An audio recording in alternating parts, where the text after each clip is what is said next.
Hello, Frank. Hi, how you doing? Again. Nice to see you. Thank you. Here we are, your 2000th show. Yes. At Rock City in Nottingham. Yeah.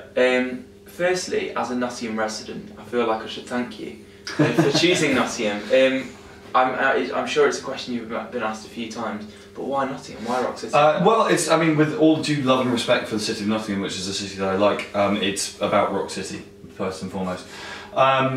This place, there was never really any doubt in my mind that it was going to be here if we were going to throw a party for this show. I mean, there are places in London, but not that I have the same affinity with, and there's nowhere in Winchester that's the right size for the show, and plus I haven't lived in Winchester for years. But also, like, I did my first show here in 2003, and it was my first show outside of a bar or a squat, essentially, with Million Dead.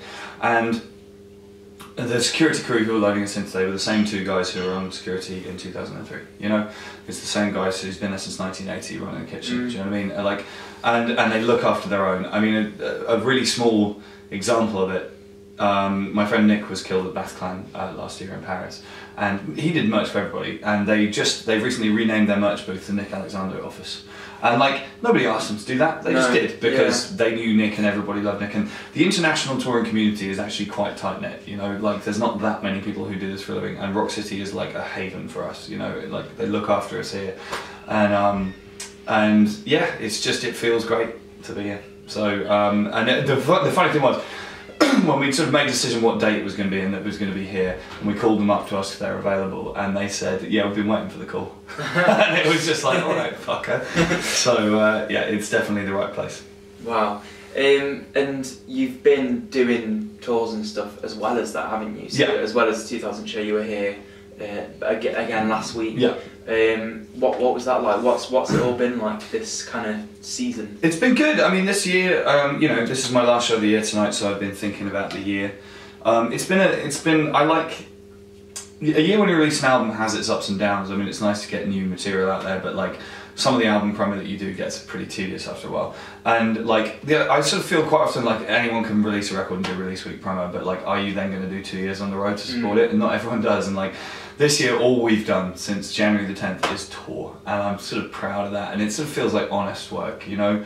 Like, I wasn't kind of like prattling about on TV shows particularly, I was doing gigs.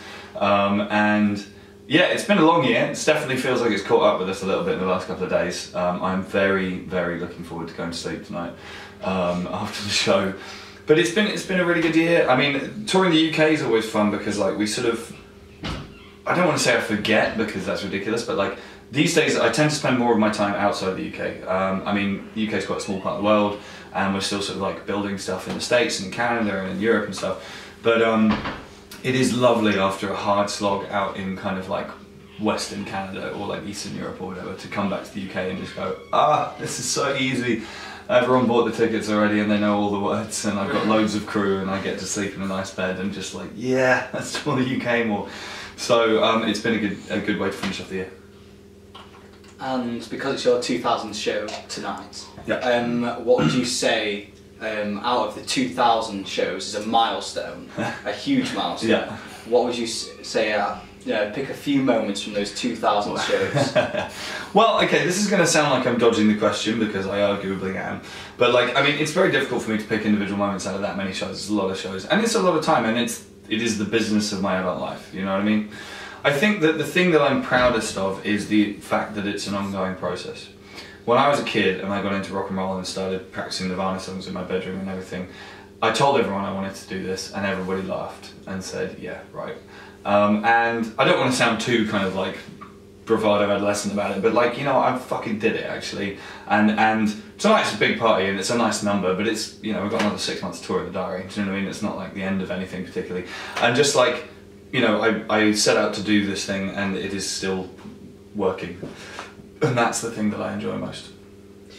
Do you ever, because it's a thing that a lot of musicians arguably sort of just kind of slag off and forget about now, about the charts, because you've had some really good chart success actually. A couple of your albums have got really... We got number 2. The last one, fucking Dr. Dre decides to release. It turns out I forgot about Dre. He decides to release his first album in 16 years, like a week before release date. By which point we can't move it or do anything about it, and it's just like, fucking cheers, mate. I mean, the whole chart thing's a funny one for me because on the one hand, like I sort of aggressively don't care. When I was a kid, it was a point of pride for me that no bands that I like were ever in the charts, you know, and like. Even just like in terms of venue shows, like I'd never been to an arena show before I played one because my favourite bands played the Barfly, you know what I mean? And like, I guess when I was younger, there was a degree of that kind of underground bravado. Yeah, I mean, the bands I'm into are more obscure than the bands you're into, which is a dickhead way to be, actually. But I was guilty of it at the time, certainly. But like, having said all of that, I mean, there's something impressive about a lot of people being interested in what you do at the same moment in time. It makes record label people happy, which is, I mean, not my central aim in life, but it's not a bad thing. Yeah, of course. The other thing though is that, I mean, I feel increasingly like the charts are yet more meaningless than they've ever been at the moment, what with Spotify and no one buying records anymore and all the rest of it. I'm not entirely sure how it is they calculate that shit anymore, and I don't really care. But like, I think my mum would be stoked if I got a #1 record, you know what I mean? And that would be nice. Now, one question that I tend to wrap up an interview with, especially if a musical artist, is can you name, you probably can't because a lot of people find it difficult. I'm excited now. Can you name one musician that is the absolute peak of everything for you? As a musician, as a person, one influence? Yeah, I mean, I can think of an obvious answer to that question, which is Springsteen, but let me justify that statement. One of the things I've learned over the years, and part of me wishes I'd known this earlier, but then again, finding out by doing is more interesting, but like, songwriting, musicianship and performance are three entirely separate disciplines. Obviously everyone's trying to do all three, but like it is entirely possible to be good at one or two of those and suck at the others, do you know what I mean? I mean, to pick an example, Kurt Cobain was a killer performer and songwriter and a terrible musician, you know what I mean? I mean, he couldn't really play the guitar particularly. Well, he could in his way, but do you know what I mean? Like, and there are lots and lots of people who can perform and play and who can't write songs to save their lives, you know. The thing that I find impressive about Springsteen is that he is the best songwriter and the best musician and the best performer of his generation, and also, as far as anyone can tell, is a thoroughly decent human being as well. And just like, I just respect his kind of reaching for new things all the time, you know. Because like when you talk about change in a musician's career, everybody always talks about David Bowie, and that's legit because David Bowie was one of the greats, but I think it's asking a bit much of everyone to be like David Bowie.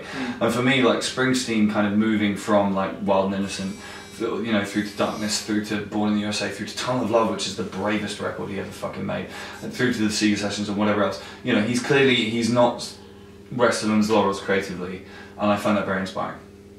Frank. Springsteen. Thank you.